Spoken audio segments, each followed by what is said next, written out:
Inside room 318, time had seemingly frozen. Outside the hospital walls, the city of Miami buzzed with the relentless energy of the 80s, cars honking under the humid sun, people rushing to work, the ocean breeze carrying the scent of salt and life. But inside this sterile white room, the atmosphere was heavy, thick with the scent of antiseptic and the crushing weight of impending grief. In the center of the room lay a man who had once commanded stadiums of thousands, a man whose voice had shaken empires and inspired revolutions. Bob Marley lay in the hospital bed, but to those who knew him, he was barely recognizable. The cancer had ravaged him with a terrifying cruelty. The body that had once danced with the agility of a lion on stage, vibrating with spiritual energy, had been reduced to a skeletal frame weighing barely 80 pounds. His skin, once glowing with the Caribbean sun and vital purpose, had turned a sickly gray pallor. And perhaps most heartbreaking of all were his dreadlocks. Those thick lion-like locks, which had been his crown, his identity, and a symbol of his covenant with Jah, were gone, thinned and shed by the brutal chemotherapy, now lying lifeless against the pillow. The medical reality was a nightmare. Metastatic melanoma had started years ago as a small spot on his toe, but it had now completed its deadly march. It had invaded his lungs, suffocating his breath. It had overwhelmed his liver, poisoning his blood, and finally, it had reached his brain. The doctors, some of the best in the world, had exhausted every option. Now they stood back. Medicine had no more answers. There was only morphine to dull the pain, and the silent, agonizing wait for the end. Sitting in a chair beside the bed was a 16-year-old boy. It was Ziggy.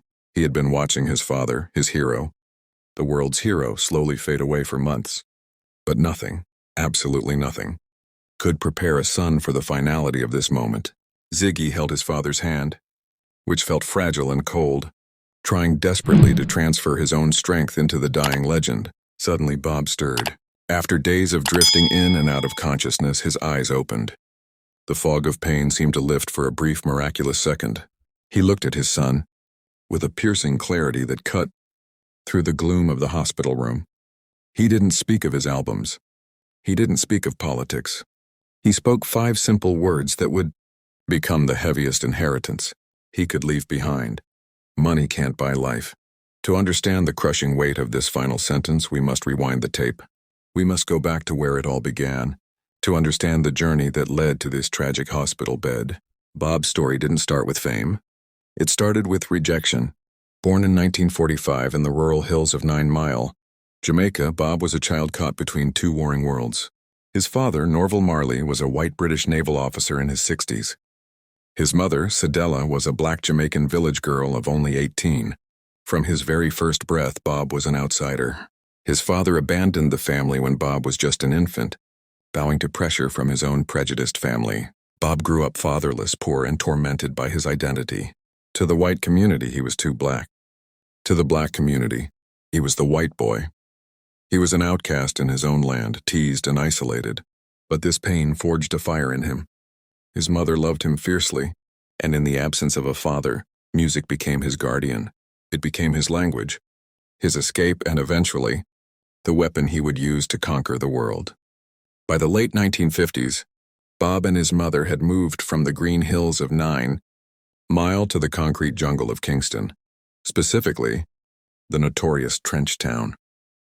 This was a place of crushing poverty, open sewers, and violence, but it was also a cultural volcano waiting to erupt. It was here, amidst the tin shacks and the struggle for survival, that Bob found his brothers in arms, Bunny Wailer and Peter Tosh. Together, they weren't just singing.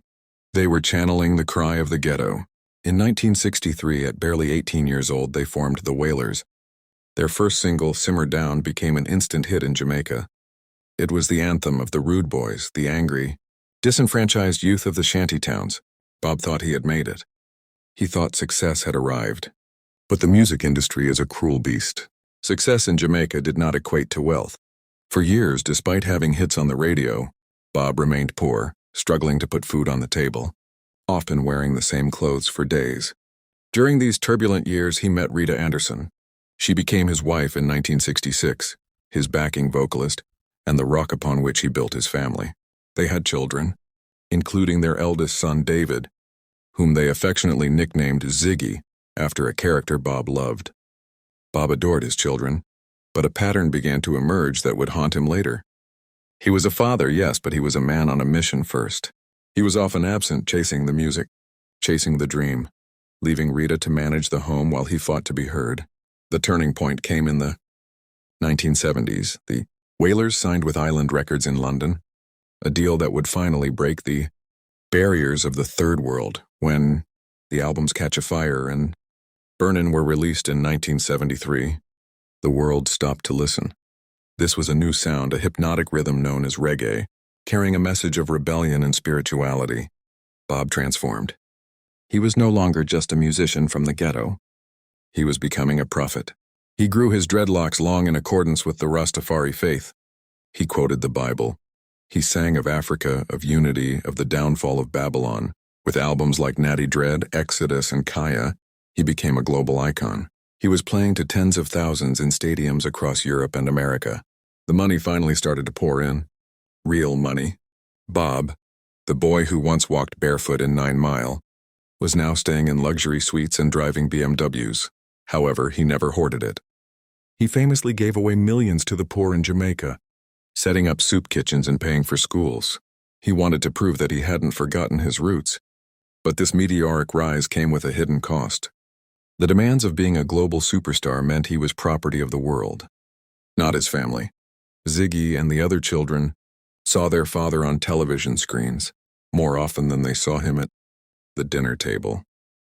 Bob convinced himself he was doing it for them, to build a future to spread the message. He didn't realize that in his race to save the world, he was running out of time to be a father. He was trading moments for a legacy, unaware of the tragic receipt he would soon have to pay. The beginning of the end arrived in 1977, disguised as a minor inconvenience. Bob loved football, soccer. It was his passion, his way of staying fit and connected to his friends. After a match in Paris, he noticed a sharp pain in his big toe. When he took off his cleat, he saw a dark, ugly spot under the nail. He brushed it off as a simple injury, a bruise from a tackle. It will heal, he told himself. He kept touring, kept playing, kept ignoring the throbbing pain. But it didn't heal. The nail began to detach, and the wound looked increasingly sinister. When he finally saw a doctor, the diagnosis was shattering. It wasn't a football injury. It was acrolentiginous melanoma, a rare and aggressive form of skin cancer. The doctors were grave. They told him there was only one way to stop the spread: amputation. They needed to cut off the toe entirely. Bob stood at a crossroads that would define his fate. On one side stood Western medicine, offering him survival but demanding a piece of his body. On the other side stood his deep-rooted Rastafari faith. Rastafarians believe the body is a temple, a sacred vessel given by Jah that must remain whole. Citing scripture, Bob believed that cutting the flesh was a violation of his covenant. Furthermore, how could he be Bob Marley, the man who danced with spiritual fervor on stage without his balance? The idea of being crippled was unacceptable to him. Jah will heal me, he declared. He refused the amputation. He allowed only a minor surgery to remove the nail and some tissue, but he forbade them from touching the bone. It was a gamble of life and death, and tragically, Bob lost. For the next 3 years, Bob lived in denial. He threw himself into his work with a maniacal intensity. He recorded Survival and Uprising, albums filled with urgency. It was as if his soul knew the clock was ticking, even if his mind refused to accept it. By 1980, the cancer, unchecked and silent, had moved into his bloodstream. The Uprising tour of 1980 was a triumph outwardly, but a torture physically. He was playing the biggest shows of his life, mesmerizing crowds in Milan and Dublin, but backstage he was collapsing. His face was gaunt. He was constantly exhausted. The cancer was feeding on his energy, draining the life from him song by song, yet he pushed on. He felt a responsibility to the fans, to the message, to the band. He ignored the fatigue, the nausea, the headaches. The collapse finally came in September 1980. Bob was jogging in Central Park, New York, when his legs gave out. He fell to the ground, unable to rise. When he was rushed to the hospital, the doctors were horrified by what they found. The melanoma was no longer just in his toe. It was everywhere. A massive tumor had formed in his brain. The doctors looked at him with pity and delivered the sentence, "You have weeks, maybe a month, to live." The music had to stop. The tour was canceled. The legend was mortal and he was dying. Despite the death sentence, Bob Marley was not ready to die. The fighter in him, the boy from the ghetto who had defied all odds, refused to accept defeat. He sought a miracle. He heard of a doctor in Bavaria, Germany, Dr. Joseph Issels, who practiced alternative, controversial cancer treatments. Clinging to a sliver of hope, Bob flew to Germany, leaving the warmth of Jamaica for the bitter cold of a European winter. The clinic was grim. For months, Bob endured treatments that were akin to torture. He was subjected to blood transfusions, hyperthermia, where the body is heated to kill cancer cells, and strict dietary regimens. His beautiful dreadlocks, the symbol of his strength, fell out in clumps. His body wasted away. He was in constant pain, far from home, surrounded by strangers in a cold, gray land. Yet he celebrated his 36th birthday there, smiling weakly for photos, trying to believe he would walk out. But by April 1981, the truth could no longer be denied. Dr. Issels came to Bob and delivered the final blow. The treatments had failed. The cancer was too aggressive. There was nothing more to be done. Bob's heart broke, not for himself, but for the time he had lost. His only wish now was to leave this cold place. He wanted to die in Jamaica. He wanted to feel the tropical sun on his face one last time, to be buried in the soil of 9 Mile. He chartered a plane for the flight from Germany to Kingston. It was a race against death. But as they crossed the Atlantic, Bob's vital signs began to crash. He was struggling to breathe. His body was shutting down. The pilot realized Bob would never make it to Jamaica alive. He made the call to perform an emergency. Landing in Miami, Bob was rushed to Cedars of Lebanon Hospital. He had not made it home.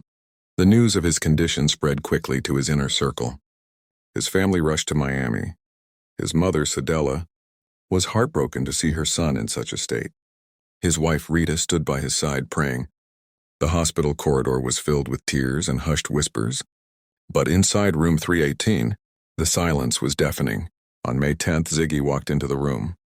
The shock of seeing his father was physical. The strong, invincible man who played football and commanded stages was gone. In the bed lay a skeleton. Ziggy, overwhelmed by the sight, began to weep uncontrollably. He was just a boy losing his father.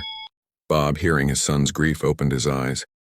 Despite the morphine and the pain, he summoned every ounce of remaining strength to comfort his child. He reached out a trembling, thin hand and grasped Ziggy's. "My son," Bob whispered, his voice barely audible, like dry leaves rustling. "Why are you crying?" "Dad, seeing you like this," Ziggy choked out. "You can't die. You're too young. The world needs you. We need you." Bob shook his head slowly.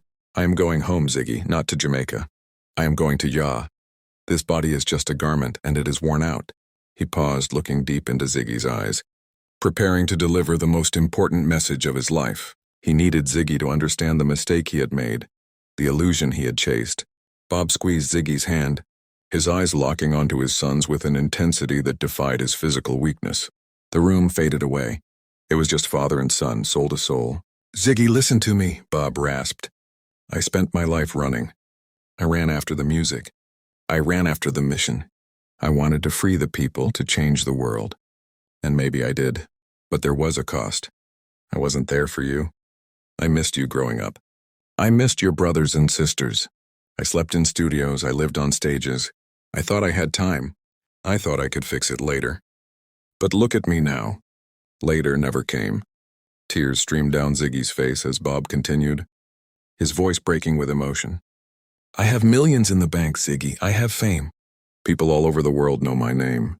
But all this money, all this power, it cannot buy me one more day. It cannot buy me one more breath to watch you become a man. I cannot pay death to wait." Bob took a shallow, rattling breath and delivered the words that would echo through history. Money can't buy life. It was a warning. It was a confession. It was the ultimate truth. Don't sacrifice your life for success. Don't trade your family for a career. In the end, the only currency that matters is time and love. Hours later, on the morning of May 11th, 1981, Bob Marley took his final breath. He was 36 years old. The world went into mourning. Jamaica held a state funeral, and hundreds of thousands lined the streets to say goodbye to their king. But for Ziggy, the lesson in room 318 was the real legacy. In the years that followed, Ziggy Marley honored his father. He picked up the guitar, he sang, he won Grammys. But he lived differently. He broke the cycle. He prioritized his children. He made time for breakfast with his family, for school runs, for being present.